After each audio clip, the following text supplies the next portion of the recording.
Giallo July, if you can believe it, is a reading event in July. I'll have links to all the co-hosts down in the description. I'm joining in by reading Traitors to All, the second book in the Milano Quartet by Giorgio Scerbanenco.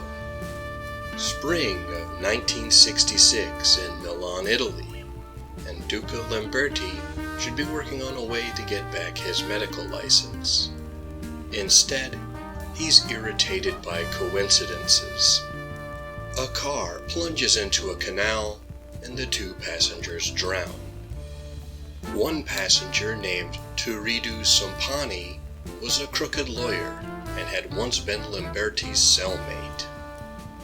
A few days later, a man comes to ask for some clandestine medical assistance from Lamberti, claiming he was referred by the recently drowned man.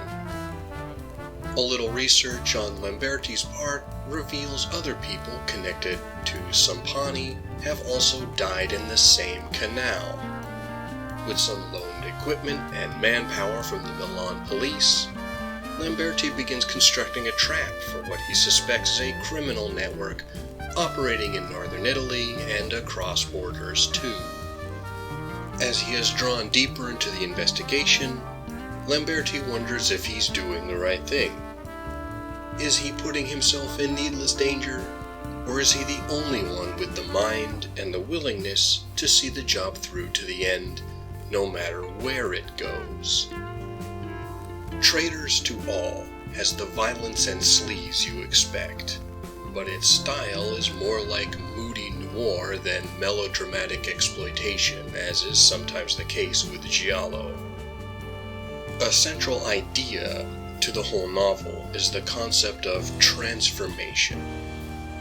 At a personal level, Duca Lamberti is caught between conflicting ideas of himself, especially in the first half of the book. He knows trying to recover his medical career would be the smart move to keep himself and his sister financially stable, as well as fulfilling the wishes of his late father. However, he can't lie to himself about the appeal of a career pursuing justice. We watch him as he takes steps toward living a life more authentic to himself.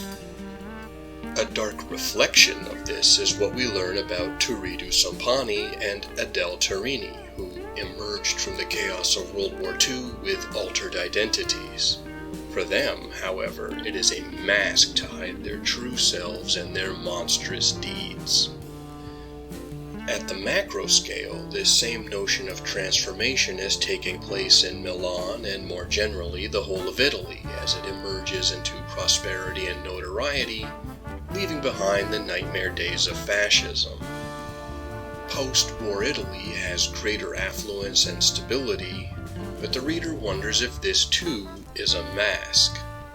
Much like with Scerbanenko's prior novel, A Private Venus, the wealth and allure of Milan exists beside desperation and brutality. It doesn't take much for us to see how few choices some people really have, especially women. This sense of choice is a major factor in Lamberti's consideration about criminality. Some people become criminals not because they're evil, but because they have no good choices about trying to move forward with their lives. Lamberti understands this and has some remarkable empathy, even if he doesn't always display it. However, some people are criminals because they actively choose it. They choose a type of ruthless, malignant selfishness because they believe their own desires are more important than those of anyone else. Such people, as the title puts it, are traitors to all. They choose to exist, as the philosopher Thomas Hobbes would say, in a state of nature, outside of civilization, and are at war with everyone. This sort of situation Lamberti despises, and it compels him to seek justice, even as he knows the impulse isn't exactly rational. While delivering plenty of giallo thrills, Traitors to All also asks a lot of questions. What is crime, and how should a society judge it? What is vengeance, and can it exist in a society governed by laws? What is the value of the human conscience?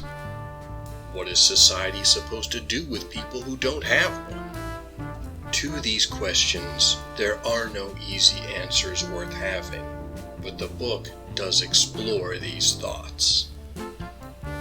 Thank you for taking the time to listen to my peculiar notions. If you appreciate this channel and want to support it, you know what to do.